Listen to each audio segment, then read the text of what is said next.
បាននេះគឺជាកងទ័ពជើងទឹករបស់អង់គ្លេសដែលមានកញ្ចប់ថវិកាយន្តហោះហ្នឹងគឺ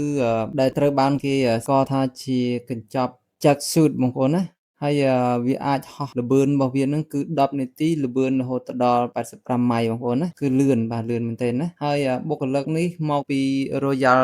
Navy របស់ចក្រភពអង់គ្លេសហើយបានប្រើប្រាស់កញ្ចប់យន្តហោះនេះដើម្បីហោះហើរជុំវិញនាវាចម្បាំង HMS QE បាទបងប្អូននៅពេលដែលវាបានទាញចូលទៅក្នុងកំពង់ផែញូវយ៉កបាទបងប្អូនចឹងពិតជាអស្ចារ្យមែនទែនបងប្អូនគឺគេប្រើ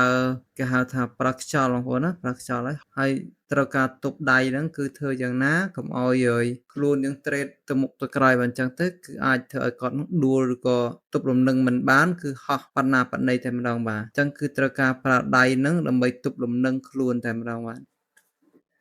នេះគឺជាយានអវកាសរបស់មហាសេដ្ឋី Elon Musk បងប្អូនណាដែលធ្វើការបង្ហោះចេញពីភពផែនដីហើយក៏ធ្វើការសាកល្បងបង្ហោះមកលើភពផែនដីវិញហើយបានចត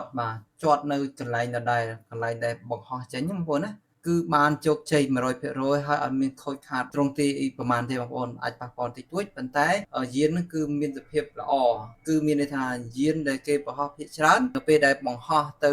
យានអវកាសឬក៏ភពអីផ្សេងដូចថាភពព្រះច័ន្ទឬក៏ភពព្រះអង្គាអញ្ចឹងបងប្អូនគឺនៅពេលដែលបង្ហោះចេញទៅហើយគឺនៅពេលដែលត្រឡប់មកវិញគឺមានតែខូចឬក៏អីចឹងបងប្អូនគឺអាចមានលទ្ធភាពចតបានទេអញ្ចឹងថា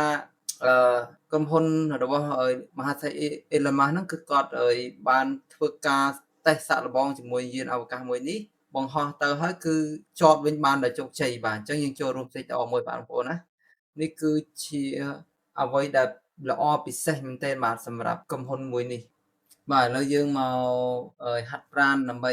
ជិះកង់ហាត់ប្រាណកម្ដៅសាច់ដុំបងប្អូនបាទបងប្អូនអាចទស្សនាជាមួយគ្នាថាមានសាច់ដុំទេបងប្អូន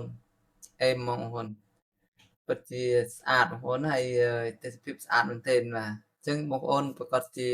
ដឹងថាស្អាតយ៉ាងម៉េចហ្នឹងគឺអាចទស្សនាមួយគ្នាមិនចាំខ្ញុំដល់ហើយដាប់ទេបងប្អូនបាទហើយជាមួយនឹងទេសភាពដ៏ស្រស់ត្រកាលបងប្អូនណាពោពេញទៅដោយភ្នំហើយមាន snow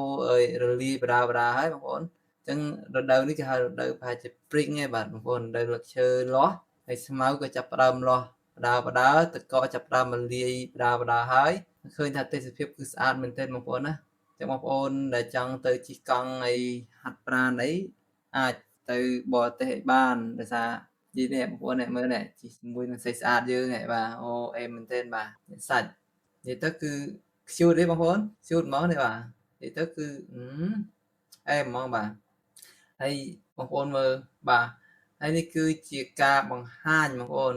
ជាការបង្ហាញឡានបាទឡានឬក៏នេះជាការបង្ហាញគេហៅមនុស្សយន្តបងប្អូនគេរំលយណាបាទរំលយមែនតើបាទបងប្អូនយ៉ា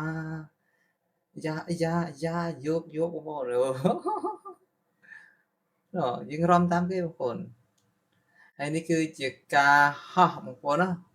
ហោះនិយាយទៅដូចបជាវមិនចឹងបងប្អូននេះអញ្ចឹងអ្នកដែលអត់ហ៊ានគឺមិនអាចទៅរួចទេបងប្អូនព្រោះពីហានិភ័យលោតែក្នុងការកិច្ចឬក៏បត់ចកោតអីបង្វាស់បើគេហៅត្រឡប់ខ្លួនមិនស្រួលហ្នឹងគឺហោះទៅ view ទៅបុកថ្មគឺសើតែសាក់សាប់ហើយបងប្អូនបាទ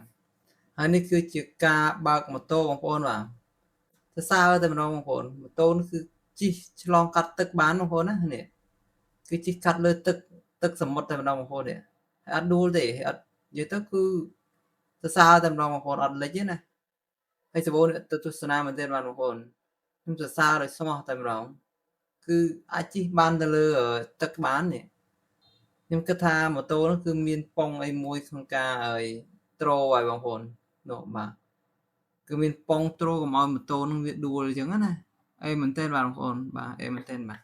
ហើយវីដេអូរបស់យើងដល់ទីបញ្ចប់សម្រាប់បងប្អូន